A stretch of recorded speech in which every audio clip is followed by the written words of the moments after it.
ஆந்திராவுக்கு போயிருந்தேன். அங்கே ஒரு பெரிய கன்வென்ஷன் கூட்டம்.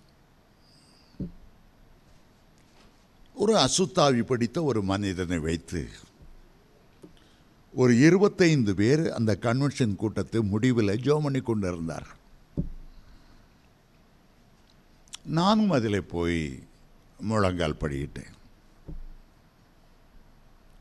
அப்பொழுது ஒரு பெண்மணி, ஒரு 30 வயது இருக்கும்,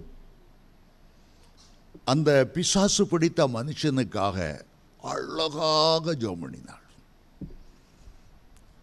அவ்வளவு அடுக்கு மொழியிலே, அவ்வளவு செந்தமிழிலே, அவ்வளவு இனிமையாக, அவ்வளவு வசனங்களை கோர்த்து.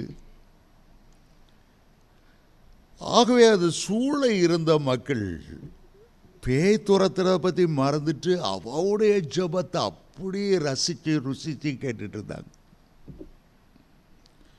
திடீரென்று எனக்குள்ளே ஆவியானவர் சொன்னார், அந்த பெண்ணை அதட்டு. எனக்கு ஒன்றும் புரியல. நானும் கூட அந்த அம்மா அழகா ஜெபிக்கிறத சந்தோஷமாக பார்த்துட்ருக்கேன். இந்த அம்மாவை போய் எப்படி அதட்டுறது? கர்த்தருடைய கட்டளை தெளிவாக வந்தனால நேராக ஜெபத்திலிருந்து எழுந்து போய் இயேசுவின் நாமத்தில் அசுத்தாவின்னு சொன்ன.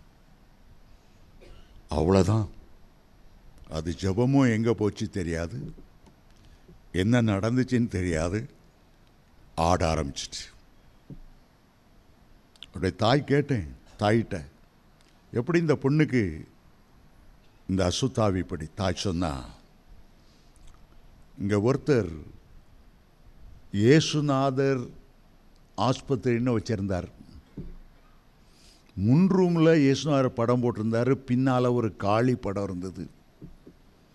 இயேசுநாதர்கிட்ட தான் ஜெபிக்கிறேன்னு சொல்லி உன் தலைவலி தீந்துரோன்னு சொல்லி காளிட்ட பூஜை போட்டு என்னத்தையோ நான் காதில் விட்டார். அதுலேருந்து இந்த பெண்ணு ராத்திரியெல்லாம் ஜெபம் பண்ணும், அந்த மந்திரவாதியை நோக்கி போக ஆரம்பிச்சிடும்.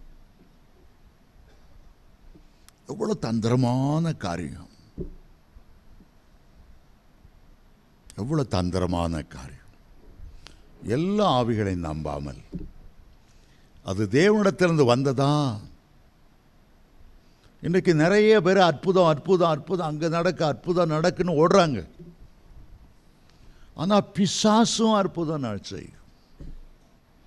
வெளிப்படுத்தும் விசேஷம் 16ஆம் அதிகாரம் 13ஆம் 14ஆம் வசனங்களை நீங்கள் வாசித்தால் இந்த வசனம் சொல்லுகிறது, வலு சர்ப்பத்தின் வாயிலும் மிருகத்தின் வாயிலும் கள்ளத்தீர்க்கதரிசியின் வாயிலிருந்தும் தவளைக்கு ஒப்பான 3 அசுத்தாவிகள் புறப்பட்டு வர கண்டேன். அவைகள் அற்புதங்களை செய்கிற பிசாசின் வல்லமை.